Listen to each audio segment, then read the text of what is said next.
Les lignes de tendance, on en voit partout, tout le monde en parle, tout le monde en trace, mais soyez honnêtes, beaucoup les utilisent à l'aveugle sans forcément savoir ce qu'elles signifient. Et forcément, ça mène à des erreurs et à des pertes qu'on aurait pu éviter. Moi, c'est Fanny, bienvenue sur ma chaîne. Dans cette vidéo, je vais t'expliquer clairement et simplement ce que tu dois savoir sur les lignes de tendance. Comment les tracer correctement, comment éviter les pièges et comment repérer un vrai breakout. Mais au fait, c'est quoi une ligne de tendance? C'est un niveau de support ou de résistance, mais en diagonale. On la trace en reliant plusieurs creux ou sommets sur un marché à tendance. Je te montre un exemple. Donc c'est un niveau de support ou de résistance, mais en diagonale. On la trace en reliant plusieurs creux ou sommets sur un marché en tendance.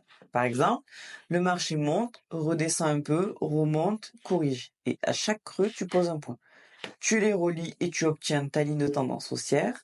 Mais attention, ne te précipite pas pour rentrer en position juste parce qu'il y a une ligne de tendance. Cherche d'abord des confirmations, un support ou une résistance, des niveaux de Fibonacci, une structure qui te donne plus de certitude. Le souci, c'est que la plupart des gens les tracent mal. Et c'est là que tu peux vraiment faire la différence dans ton trading. Tu dois partir de 3 points d'ancrage bien visibles. Pas de micro-mouvements sans direction. Des creux ou des sommets marqués qui ont été suivis d'un retournement. En général, le mieux c'est de tracer ta ligne avec les mèches. C'est souvent plus précis. Mais si tu préfères utiliser les corps des bougies, fais-le mais reste cohérent. Ne change pas ta méthode selon ce que tu as envie de voir. Alors, pourquoi utiliser les lignes de tendance? D'abord, elles t'aident à repérer des zones à l'œil nu. Des opportunités que tu n'aurais peut-être pas vues sans elles. Ensuite, elles peuvent t'alerter d'un changement de direction. Quand une ligne de tendance est cassée, ça peut signaler un retournement. Mais attention, parfois, c'est un faux signal. Alors, le prix sort un peu au-dessus ou en dessous comme s'il allait casser. Et là, il repart dans l'autre sens. Résultat, des traders piégés encore et encore. En général, quand un faux breakout arrive, tu le vois directement. Les bougies restent petites.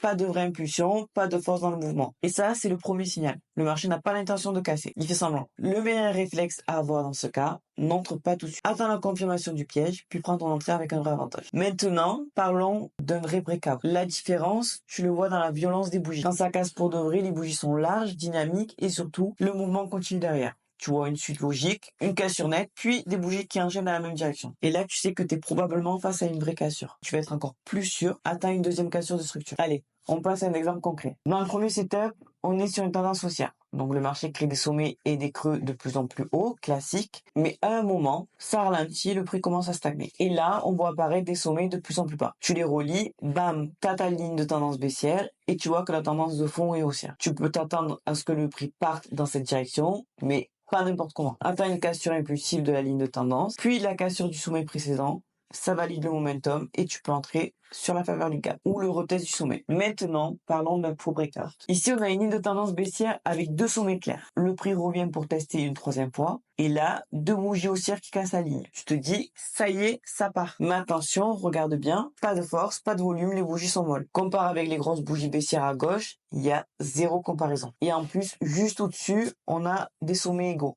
une zone de liquidité.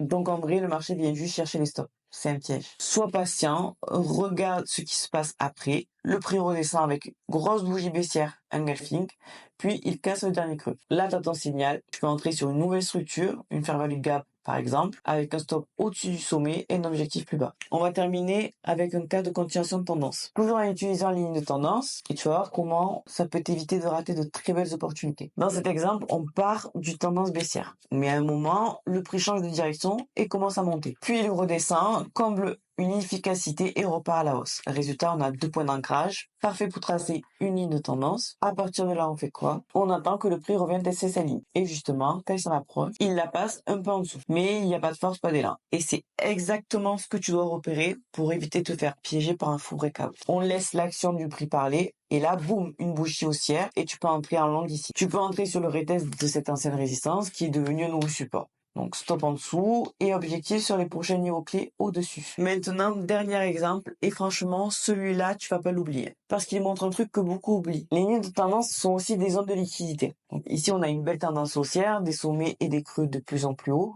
classique. Et du coup, ce qu'on veut, c'est attendre un retour sur un support. Pour entrer dans le sens de la tendance, là, regarde bien, juste sous le dernier creux, on a un fair value gap. Donc le prix descend, vient chercher la liquidité et pile au moment où il touche cette zone, on a notre opportunité d'entrée. Pourquoi? Parce que juste au-dessus, tu as des sommets alignés et donc une zone de liquidité que le marché peut venir chercher ensuite. Donc, les traders utilisent cette ligne comme résistance et ont mis leur stop loss là-haut. Et toi, tu sais que si la tendance reste haussière, tu as de très bonnes chances de continuation. Tu entres donc à la fair value gap, top juste en dessous et take profit sur les sommets, là où la liquidité t'attend. Maintenant, tu sais comment maîtriser les lignes de tendance, comment les tracer, comment repérer les signaux et comment éviter les pièges que 90% des traders se prennent. Si cette vidéo t'a aidé, pense à liker et à partager. N'hésite pas à me dire en commentaire ce que tu veux que je traite dans la prochaine vidéo. Et on se revoit très bientôt.